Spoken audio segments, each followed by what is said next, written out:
Hordoftootteen ta'a Booranaa Global Meediyaa yooyya nageenyi badhaadha daadoo mani barumsa if boruu magaalaa Yaaballoo barattoota qormaata kutaa 12ffaa qore cufaayyuun milkeesse qophii tanfaan bu'ee kaayisanii dhiyeessu hangalgaloo diid boruuti haqa xumur qophii tanaatti nu hordofa.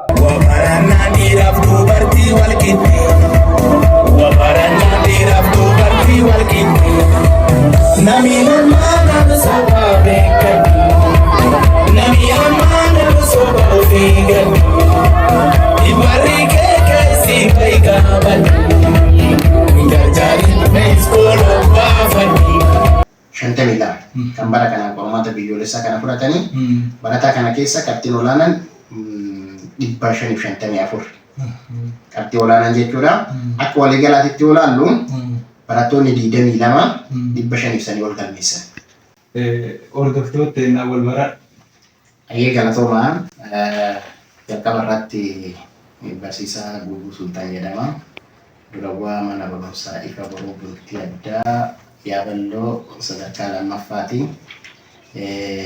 Miidiyaan Booranaa Global Meediyaa mana barumsaa keenyatti dhufee gammachuu bara 2017 barattoota qormaata biyyoolessaa qormaata parsantii 100 dabarsinee wajjin qooddachuu keessaniif galatoomaa isiniin jedha.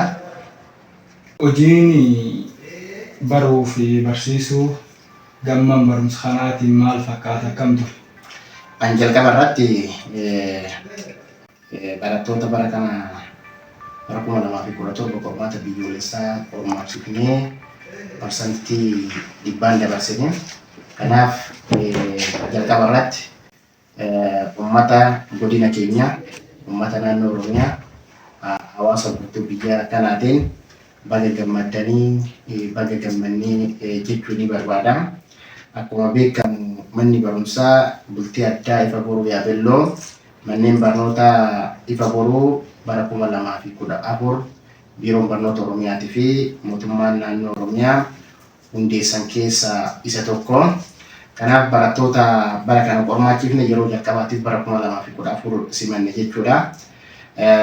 Egaa akkuma beekamu kaayoon mana barumsa kanaa jalqabuma irratti olaallu barattoota ciccimoo dandeettii addaa qaban akka biyyaatii fi akka guutuu biyyaa akkasumas immoo biyya keenya irra darbee sadarkaa Afrikaatii fi addunyaatti bara 2030 turachuudha. Kanaaf barattoota urjiiwwan ta'an kan barattoota dandeettii addaa qaban ciccimoo ta'an kana hojii baruu barsiisuutiin deeggarree ga'umsuudha jechuudha. Kanaaf hojiin baruu barsiisuu mana barumsaa keenya kana yoo ilaallu egaa manni barumsaa tokko sirna barnootaa qophaa'essan barattoota biraan geessuudha jechuudha. Barattoota biraan geessuu waan ta'eef sirna barnootichaa barattoota biraan geessuu waan ta'eef hojiiwwan baruu barsiisuudhaaf barbaachisaa ta'an mijeessuudha jechuudha. Kana hojjennu maal inni humna namaati irraa jalqaba.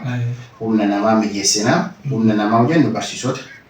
Barsiisota ciccimoo dandeettii barsiisota ciccimoo dandeettii barattoota kanaan walgituu danda'an gara mana barumsaa kanatti fiduudha.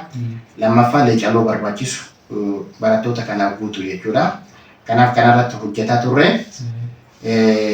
Kanaaf bu'aa kana fakkaatu argamsiifnee jenna jechuu dandeenya jechuudha kanaaf. Bu'aa gaarii argattanii baga gammadanii jecha rakkooleen as keessatti san mudataa turfaan jira.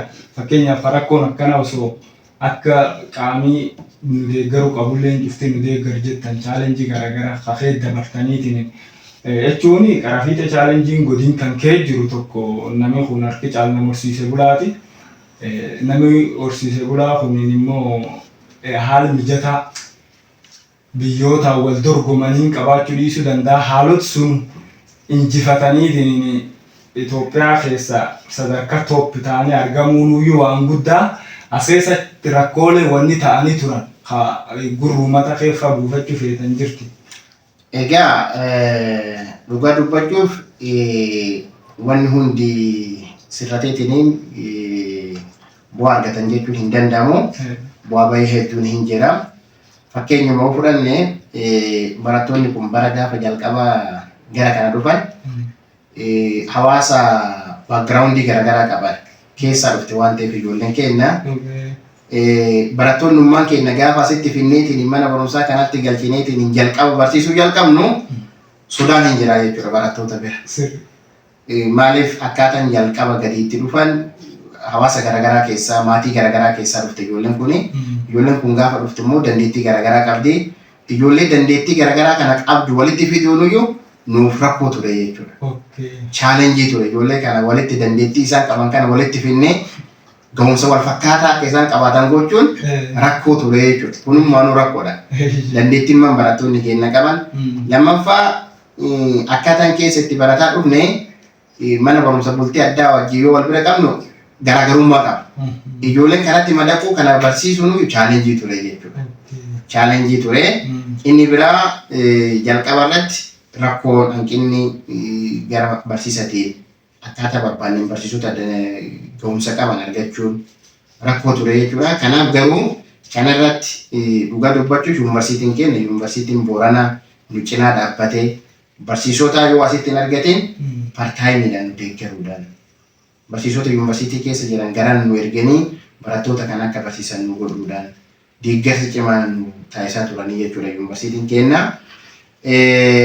Kabiraa meebii ijoolleen haala qilleensa fakkeenyaaf bultii addaa kana yoo dhufan ijoolleen godina garaagaraa irraallee dhuftan jirti jechuudha.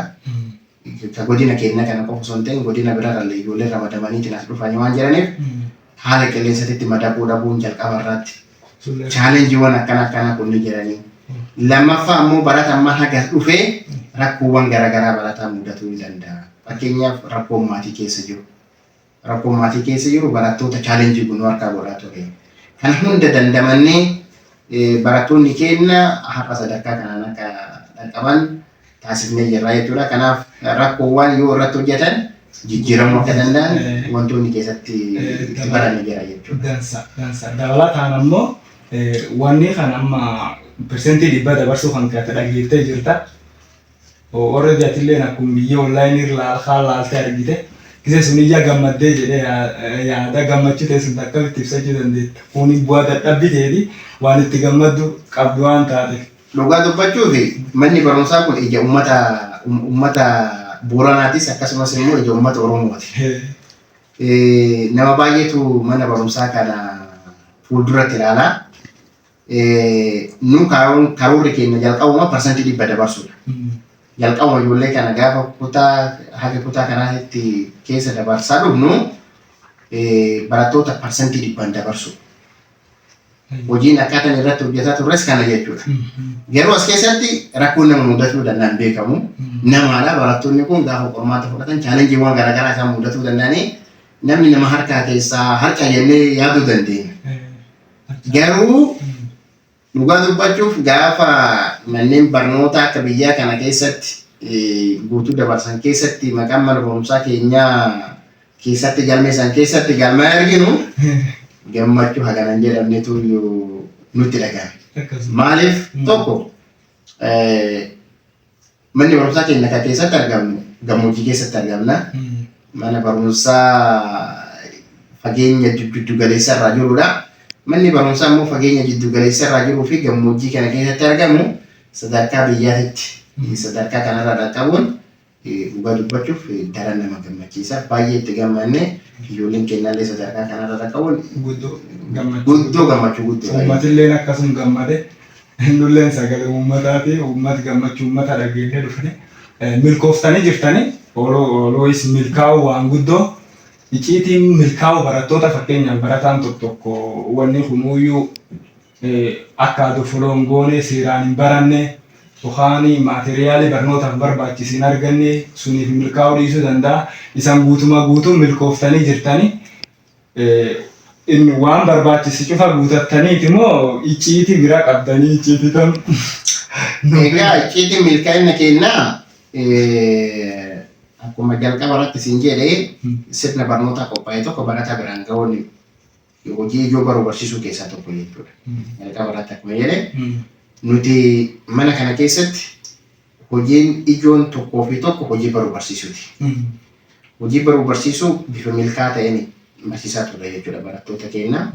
Kanaaf barsiisonni keenya baay'ee itti dadhabanii barattoota kana deeggaraa turan. hanga sa'aatii dabalataadha halkan qubachiisutti. Inni biraa barattoota keenyaaf nuti barattoonni keenya jalqabumaa jechuudha. Qormaata biyyoolessaatti osoo hin dhiyaatin dura gaafilee qormaata biyyoolessaatiin walgitan shakalchiisaa ture. Shakalchiisaa ture. Fakkeenyaaf akka mana barumsa keenyaatti qormaata istaandardii eegee mock exam jedhamu jechuudha. Yookaan immoo qormaata gaafilee hedduu qabatee qormaata gaafilee biyyoolessaatiin walgituu danda'u akkuma qormaata biyyoolessaa kanatti tarmii 4 qofa jechuudha. Qormaata istaandardii isaa eeggate. Inni lammaffaan sirni madaalli keenya baay'ee cimaa as keessatti. Sirni madaalli akkaataa barataan itti madaalleetiin barattoota keenya itti dhaqqabsiifnu baay'ee cimaadha jechuudha. Kanaaf maal inni sirni madaalli nuti madaallu sirna madaalli qormaata biyyoolessaa wajjin akka inni wal madaalu barattoota akka qopheessuu danda'u akka itti madaalaa turre jechuudha madaalli nuti kennu. Kan biraa as keessatti barattoonni keenya haalli mijataan qophaa'ee jira. Iddoon dubbisa isaanii mijataadha. Mana kitaabaa halkan hanga sa'aatii 6 tajaajila kennaa jechuudha. Ganama sa'aatii 2 walakkaa irraa jalqabee hanga halkan sa'aatii 6 manni kitaabaa keenya banaadha jechuudha. Kanaafuu icciitiin milkaa'ina isaanii bareechinee dubbisiisnee bareechinee barsiifnee akka isaan milkaa'an taasifnee malee icciitiin bira tokkollee hin jiru. Guddatansa kanaafuu warra sadarkaa iskuuliifa jiran isaati isaanii bakka fulaa garaagaraa dabarsanii hin jiranii sun cufaanuu akka dubbistan akka kanatti akka milkooftan jedhu gorsi dhaamnaaf jechuudha. Dhugaadha. Barataan keenya tokkoo fi tokko maal irratti xiyyeeffatu qaba jechuudha. Dubbisuu irratti jechuudha. Yeroo isaanii waan hin taane irratti qisaasessuu hin qabanii sa'aatii nuti amma maal inni as keessatti ka jennu sa'aatii 24 namaan dubbisan jedhu. Barataa yoo boqachuu illee qaba waan ta'eef. Boqachuu qaba. Garuu yeroo dubbisuu qabu sanitti yeroo hojjechuu qabu waan barnootaaf hojjechuu qabu san irratti barattoonni keenya xiyyeeffannaa guddaa kennanii yoo hojjetan milkaa'uu danda'a. Waan baay'ee barattoota keenya nu dhugaa dubbachuuf osoo tokko lama laaltanii barattoota kana as dhufanii jijjiirama guddaa barattoonni mul'isan jiru. Gaafa jalqaba dhufan dandeettiin barattoota keenya akkuma isin jedhe tokko miti. Even sabiitti mataan irratti jechuudha. Barataan tokko rakkoo afaan Ingiliffaa qabaachuu danda'a. Tokko herrega irratti rakkoo qabaachuu danda'a. Fiiziksii irratti. Garuu barattoota kana yoo laallu raadikaal cheenjii fidanii qabxiin isaan ammayyuu galmeessan akka sadarkaa biyyoolessaatti galmeessan bifa wal fakkaatan dhufe jechuudha. Kun maal inni barataa yoo ciminaan hojjete yoo dandeettii qabu sanitti of keessaa baasee fayyadame waan hin hojjenne hin jiru waan ta'eef kanaaf barattoonni keenya barattoota kanarraa waan guddoo baran jenneetiin amanna. Guddatansa kanaafuu milkooftanii jirtanii hardhaa fi milkiin keessan tun fuulduraafitti fufumoo akkamiin yaaddanii waan xiinxaltan fa'aa qabdu? Dhugaadha. Yaa jalqabni yoo miidhagee ka fuuldurallee hin miidhage jenneetiin abdii qabna. Barattoonni keenya amma warri fuuldura jiran kun fakkeenyummaa gaarii ta'anii jiran jennee yaadna barattoota keenya kan mana barumsaa kana keessa jiraniif. Kanaaf barattoonni keenya kan amma isaan duubaa jiranis kan bara 2018 qormaata biyyoolessaa fudhatanis parsantii 100 hin darban jenneetiin abdii qabna. Kanaaf wanni kun addaan hin cittu itti fuftee waan jedhu abdii guddaa qabna jechuudha. Amma barumsa kan keessa barataan qabxii guddaa fi tooppii jennuun aga. Egaa qaqqeessa qabxii barattoota mana barumsaa keenyaa olaannu qabxiin olaanaan barattoota qormaachifne barattoota 52 kan bara kana qormaata biyyoolessaa kana fudhatanii barataa kana keessa qabxiin olaanaan 554. Qabxii olaanaan jechuudha. Akka waliigalaatti olaannu barattoonni 22 500 ol galmeessan. Barattoonni 20 qabxii 450 hanga 499 jidduu galmeessan. Barattoonni 9 449 jidduu galmeessanii barattuu tokko qofatu yoo 300 gadi galmeesse barattuun kunis 364 galmeessite jechuudha. Isinuu yoo wal kanaaf qabxiin xiqqaan nu biratti galma'e 364 olaanaan 554 jechuudha. Guddatansa. Kanaafuu yoo milki tanaaf baga gammaddanii nulleen uummatilleen Boorana Global Media illeen gammannee jirra. qoomni kan qabatanii waan nu waliin turtaniif galatooma. Galata guddaa kan galchinuuf yaa uummataa fi mootummaa naannoo Oromiyaatiif biiroo barnoota Oromiyaatiif galata guddaa galchina. Itti aansee mana barumsaa kana cinaa dhaabbachuudhaan barsiisota nu bajaaruudhaan yeroo hunda humna kan ta'aa jiru. Yuunivarsiitiin keenya yuunivarsiitiin Booranaa galata guddaa qaba. Maqaa uummata godina keenyatiin maqaa uummata naannoo keenyatiin galata galchuuf barbaada. Isinis dhuftanii gammachuu keenya waan waliin qooddataniif galatooma ulfaadhaa isin jedha. Ora bulaa deebana.